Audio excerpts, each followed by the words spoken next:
Hi, I'm Chris from Deus Ex Machina. I am here with my fiance.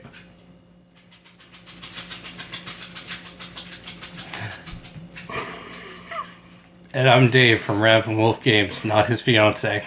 No, I was sorry the fact that your dog is underneath the table just shaking it out. Anyway, my fiance doesn't like being on camera, and his wife doesn't like being on camera, so we're here. And we are going to do a review. This time we are talking about Titan the Dice. And to explain the rules, here's me in the future. This is... Okay, let's try this again.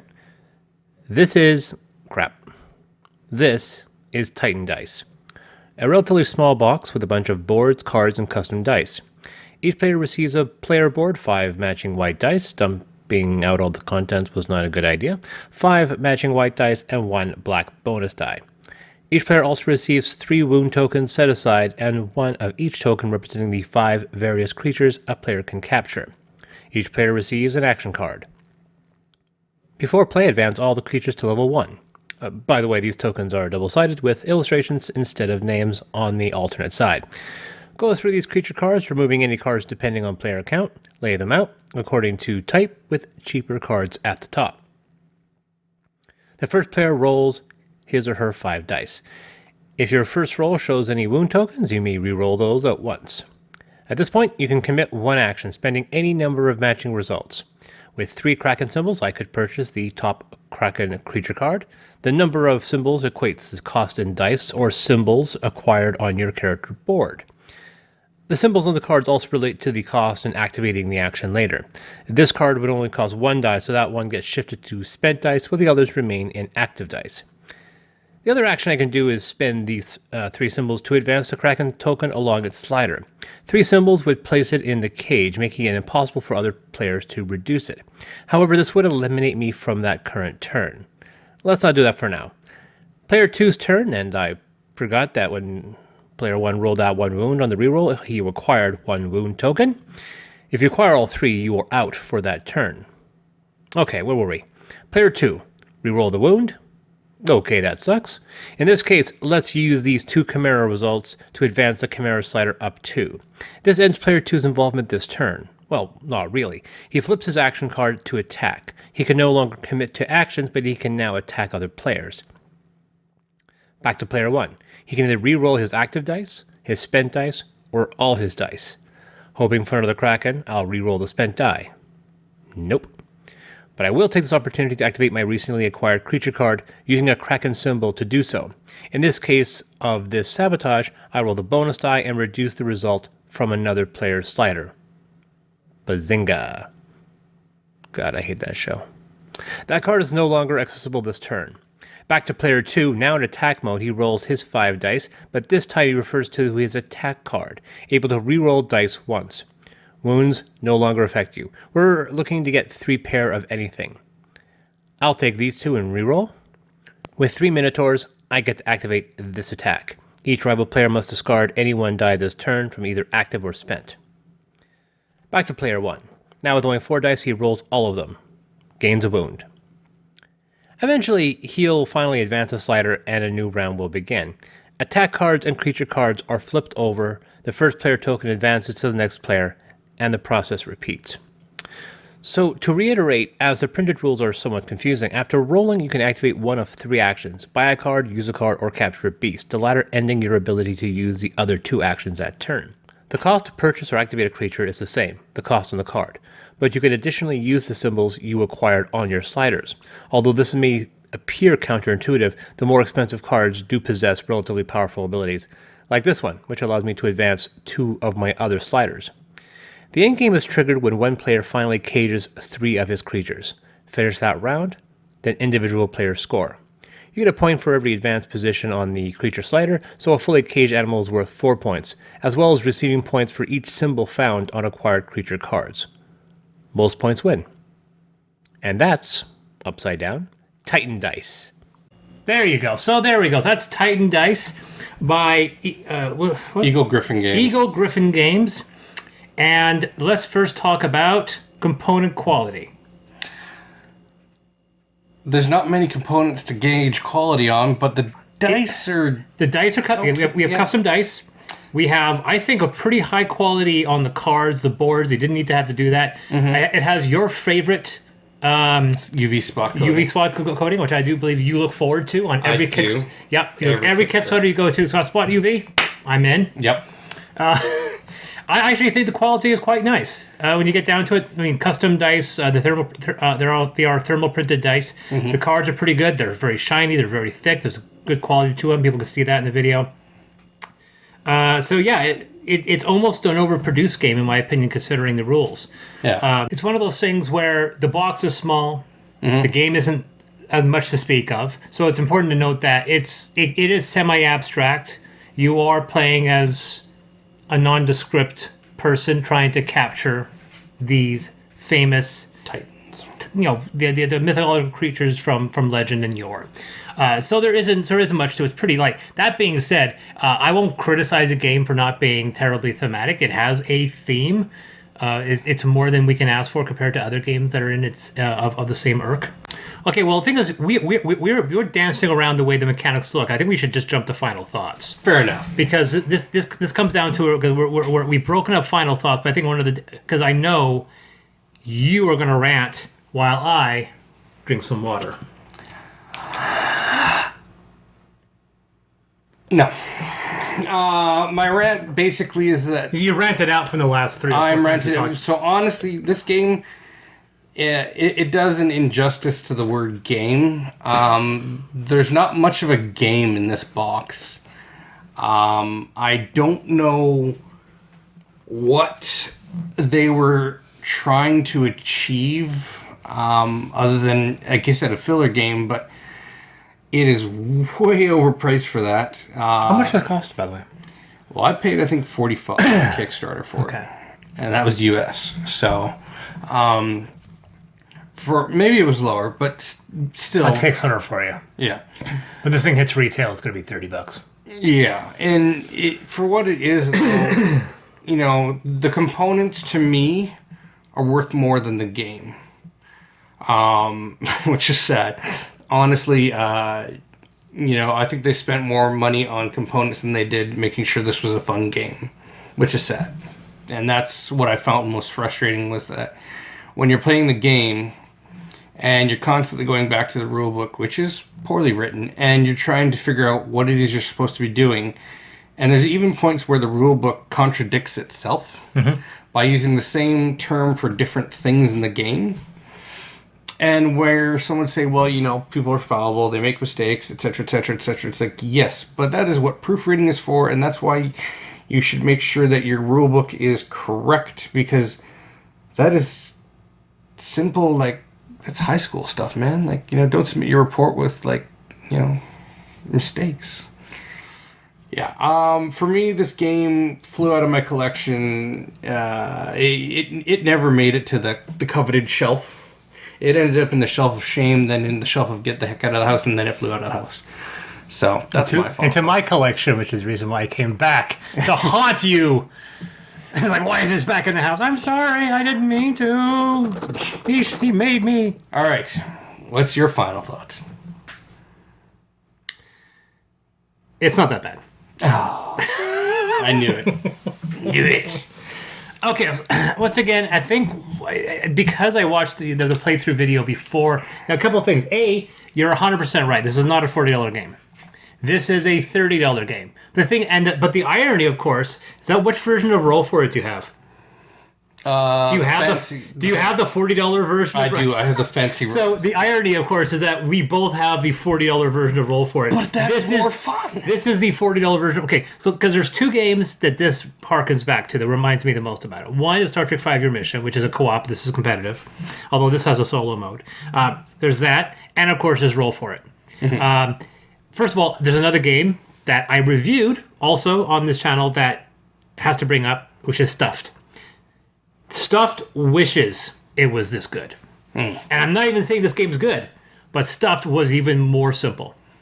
Because Stuffed, it was rolling dice, doing a Yahtzee, grabbing some dice, if you could, discarding 1 die, re-rolling, and then maybe claiming some cards. Yeah. This at least gives you an option. You can roll, you can set aside some dice, set aside some other dice. You keep on doing it until you reach a point where you're going to be claiming a card, or advancing up. And then you're out of that turn. But you're not out completely because you can then still roll your dice to curtail or push back other people. And then once everyone has finished, then that's it. I think this is really good in a 2 to 3 option. I think I wouldn't play it all the way up to 4. I think a 2-player option is really solid because once you're out, the other person maybe gets 1 or 2 rounds of trying to take that before it's over. If you have 4 people, suddenly the first person out is hitting other players a lot more frequently. Yeah. So there's a lot more take that. But in a 2-player game, we hardly ever had that. So comparing it to it's more expensive. But once again, if you're splurging for the deluxe version of Roll For It, you've basically paid that price point. Custom dice, really nice cards. The turns are very, very quick. The turns are very, very quick. Like Roll For It, like other games, like Stuffed. You're done. You stop your turn, and you're like, oh, it's my turn again. It's super fast. There's not much. You take your dice, you roll it, you figure out where you want to place it, and the first person who gets it gets to claim, I think, 3 of the 5 Titans. That triggers the end game, and then you score points. But just because the person who scores that final one doesn't necessarily mean to get the most points. I was lucky in the fact that I had a bunch of Titans that were near the front. I would have played with the system a bit more so that having them in cages gave you more points, because it quite literally is only 1 more point. The only reason why you have them in cages is just so nobody else can take is that nobody else can decrease them. Yeah.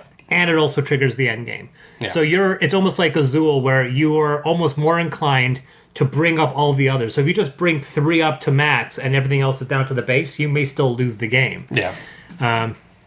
Like Nicole and I, by the end of our game, we both had 3 Titans in cages, but I had higher points. She had more cards, but I had squeezed up a few more points.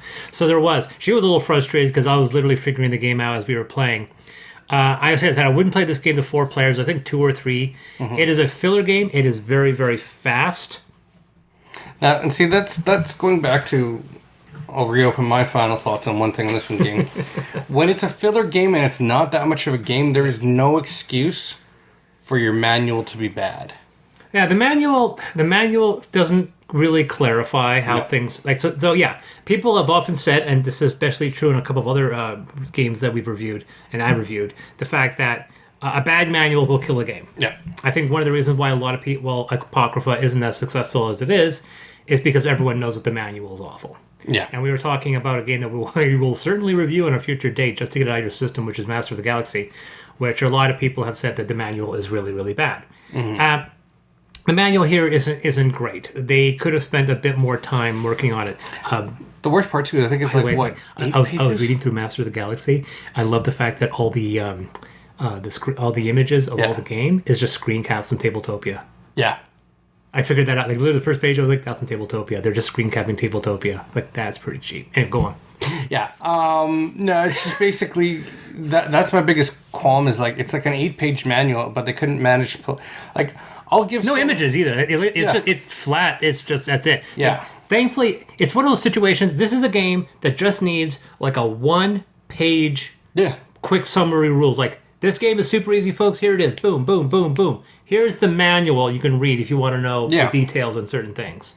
Yeah, exactly. And that's part of the reason why I dislike this game so much is because it's kind of like, it's that joke. It's just like, you had one job to do and you screwed it up. So, Jonathan, you had the manual. Yeah. Yeah, screwed. Well, like I said, I'm not even saying... We do all these videos on Gateway Gamers, and it was also on my channel, and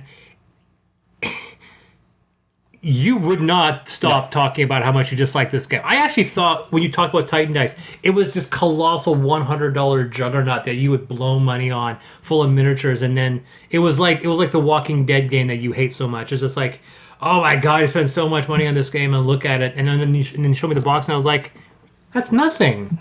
It's like when the kobold kills the fighter, and you're like, that's it? Because like he hit me where it hurt. It was a sensitive part. Yeah, fair enough. Yeah. Like, where did the tiny game touch you? So yeah, that's just for me. It's just it wasn't much of a game. So how did they screw it up? I think they screwed up on the manual, but I don't have a problem with the game. You don't like the game. I don't mind the game. I think this is because I like games that take something simple and fast, like Roll For It, and then build up on that to create something that's a little different.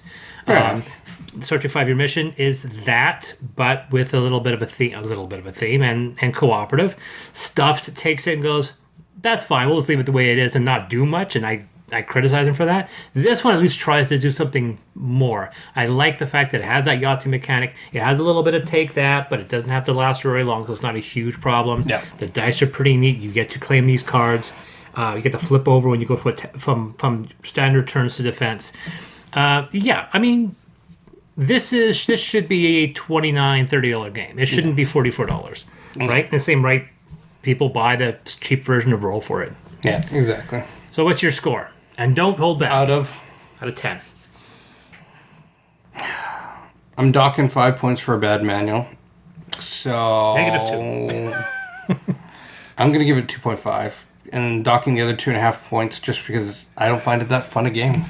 So it's 0? No, it's 2.5 out of 10. 2.5, and I'm knocking out 2.5. So you just called 0. So it's 2.5. So from 10 to 5 for the manual, and then there was just 2.5. So really, if that manual was golden, this would be like a 7.5? Might be, yeah. Really? Yeah. Wow. Because a bad manual can kill a game, and that's a...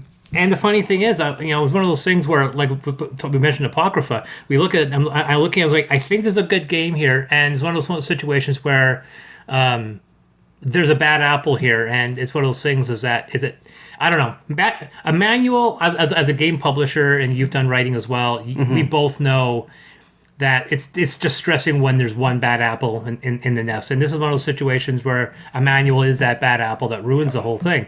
And part of me is just like, I want to forgive them and kind of move on because the game is actually not that bad. I will give it, I don't know what I gave Stuffed. I give this one a 7. Okay. And oddly enough, is I think as a filler game, and so I'm not comparing it to the other 7s. As a filler game, I don't still only give it a 5 out of 10 just because it's not that fun a game. I don't find. I did not get any, even after learning it, I didn't get any enjoyment out of it like I did, say, Roll For It. Yeah. So, yeah. Because this was quite literally one of the most anticipated game reviews for us because he would not stop talking about how much he despised this game. Yep. And I find the game is pretty good. You know what? I'm gonna lend you Stuffed, and you're gonna be like, oh boy. Or actually, you're going to come back and say, no, Stuffed is way better. And then we're going to have a fight like a cage match. Yeah, pretty much. Because I find this game is way better than Stuffed. There you go. Because I played Stuffed and I was just like... Because unlike Stuffed has game turns where you don't accomplish anything. Mm-hmm. In this, you roll a turn, you're doing something. It could be marginal, but it's something. Yeah. Stuffed, you can spend 3 or 4 turns without doing anything. And that's why this game is better than You Stuffed. could still end up doing nothing on some turns in this game if you roll really badly. Yeah, but you can still set aside. Like I said, in our game, there was never a situation. We could always advance, move things, and once you claim a card, then at that point you're rolling dice to try to hurt other people. Yeah. You're always doing something, and the strategy changes. So yeah, so that's my my score. 7. I give it a 7, maybe a 7.5. This has been Titan Dice. This has been Dave from Mac and Wolf Games. And this has been Chris from VS6 Mac.